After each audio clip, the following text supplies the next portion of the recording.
вечер од Вашингтон, ова е ТВ журналот на Гласот на Америка на македонски јазик Newsflash. Јас сум Лилица Китановска. Председателот Буш што туку ја одржа својата последна пресконференција. Релацијата со новинарите за него не беше секогаш лесна, а еве како изгледаше на крајот. Американскиот председател уште еднаш повика на одржливо примирие меѓу Израел и палестинската милитантна група Хамас за да прекине сегашното насилство. На пресконференцијата што опфати многу теми, председателот Буш рече дека Хамас мора да престане со ракетирање на Израел, дека Израел има право да се брани, но и дека мора да се создаде демократска палестинска држава. Тој рече дека наитната закана со која ќе се соочи новоизбраниот председател Барак Обама е потенцијалот за напад на домашна почва. Председателот Буш кажа дека не е сигурен дали демократијата ќе успее во Ирак, дека Северна Кореја се уште е проблем и дека Иран е се уште опасен. Председателот многу отворено зборуваше и за своите грешки и разочарувања, вклучувајќи го и паното на носачот на авиони "Мисијата е завршена" по соборувањето на Садам Хусейн, откритијата за случувањата во затворот во Ирак Абу Граиб и реториката за социјалното осигурување по изборите во 2004.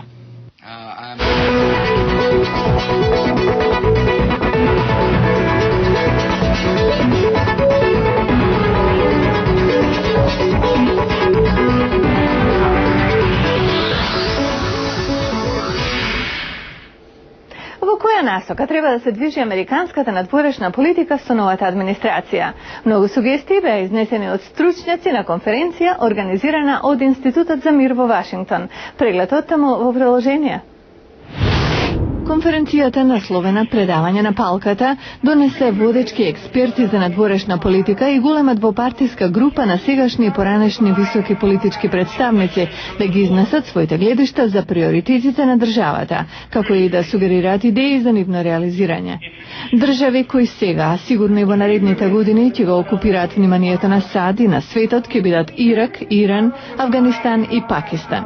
Има повеќе сугестии за тоа како да се постапи со овие отворени прашања. За Збигнев Бжежински од Школата за напредни меѓународни студии при Джонс Хопкинс универзитетот најприфатлив е регионален пристап, наспроти поединечниот што досега се практикуваше.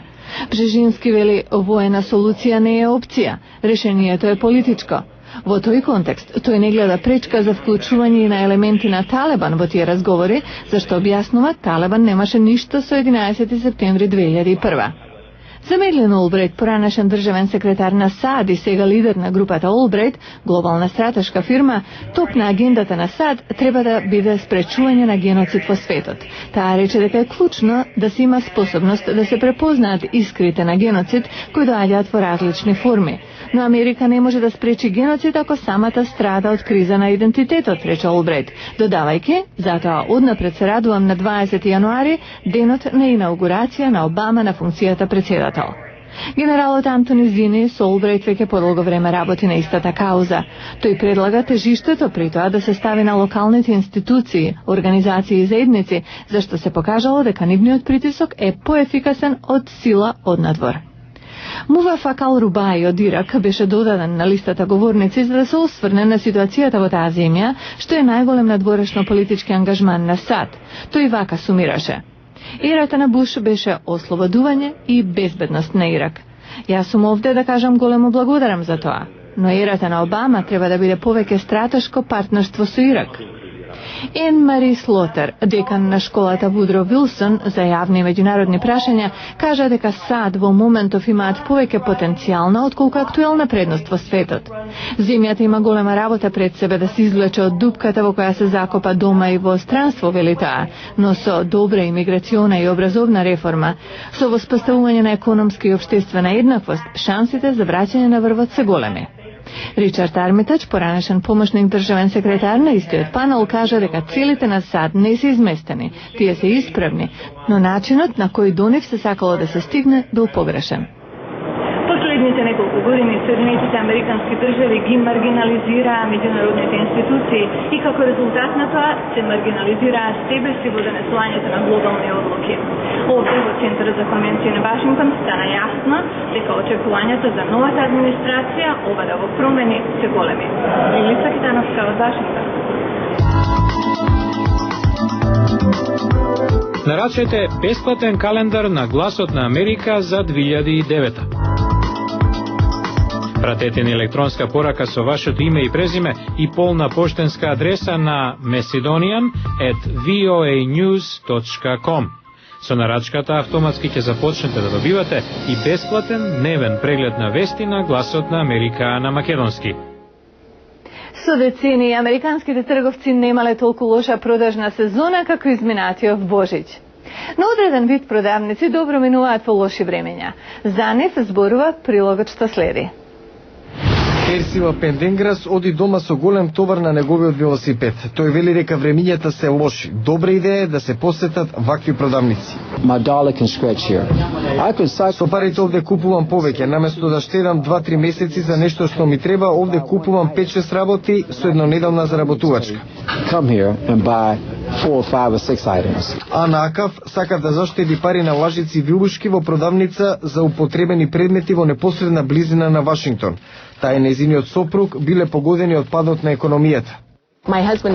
Маж ми ја загуби работата. Оваа продавница ни дава шанса да правиме нешто што сме сакале да правиме, да имаме гости, а не можеме да си дозволиме да купиме прибор за оброци.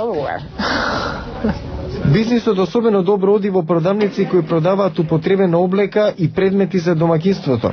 Обичните продавници се жалат на мал промет на муштери, но во овие продавници прометот е зголемен. Само фирмата Goodwill има 2200 вакви продавници во САД и во Канада. Во 2007 нивните продавници генерирале $2 милиарди, но приходот расте последниве неколку години. Дейв Саливен ги надгледува операциите на Goodwill во областа на Вашингтон. The economy has helped us. The frequency of the shoppers is unlike my... Економијата нам ни помогна. Луѓето овде доаѓаат по 3-4 пати неделно, барајки што им треба. Тоа не мотивира постојано да изнесуваме нова стока. Проекцијата на Goodwill е дека прометот и натаму ќе расте. Во тешки економски времења луѓето повеќе се ослободуваат од нешта што не им требаат. Ко гледавте News Flash на Гласот на Америка на македонски јазик, а јас сум Лилица Китановска. До гледање.